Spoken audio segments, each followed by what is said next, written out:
Patay sa pamamarilang isang rider sa Taguig. Tinamaan naman ng ligaw na bala ng airsoft gun ang isang pasahero ng jeep sa Binangonan, Rizal. May spot report si Joseph Morong.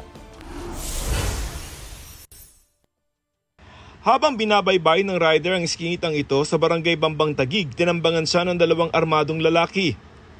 Kahit nakahiga na, binaril pa siya uli ng isa sa mga salarin na agad din tumakas. Tinangka naman ng isa pang salarin na tangayin ng motorsiklo ng biktima. Bumunot din ng baril ang rider pero nawala na sa eskinita ang natitirang salarin. Nung paglabas ko, may nakabulakta. At tumawag agad ako ng ambulansya. Walang ambulansya, nakadispatch. Kaya yung tricycle lang tinawag ko. Dead on arrival sa ospital ang biktima. Nakita sa crime scene na nawawalang bag ng rider pati ang baril niya. Inaresto ng mga otoridad ang dalawang kaibigan ng biktima na unang nakakita sa kanya matapos ang pamamaril. Depensa nila at turnover daw nila ang bag sa barangay. Nibigay ko po yung bag na ayaw po kuhanin dahil nangangatog po, bubuhatin niya daw yung anak niya. Kaya ang ginawa ko po, hindi ko po alam gagawin ko puro sa bag na po yun, kaya po inuwi ko po.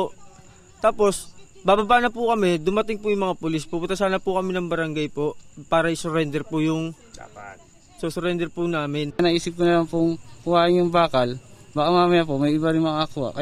Pero may balak naman po talaga i-surrender. Marami naman pong nakakita na ako yung dumampot. Hindi wala po naman akong balak. Ayon sa pulisya, posibleng maharap sa reklamong obstruction of justice ang dalawa. Inaalam pa ang motibo sa pamamaril maging pagkakakilanlan ng mga gunman.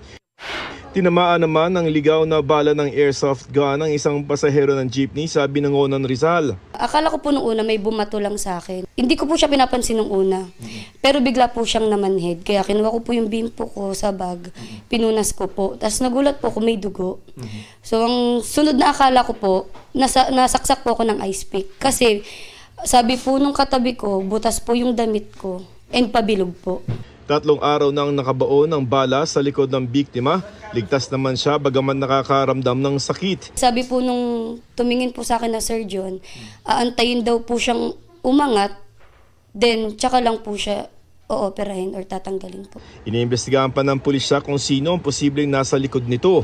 Posibleng hindi lamang din si Claudette ang nabiktima ng ganito dahil may ibang nag-comment sa post niyang tinamaan din ng bala ng airsoft gun sa Rizal.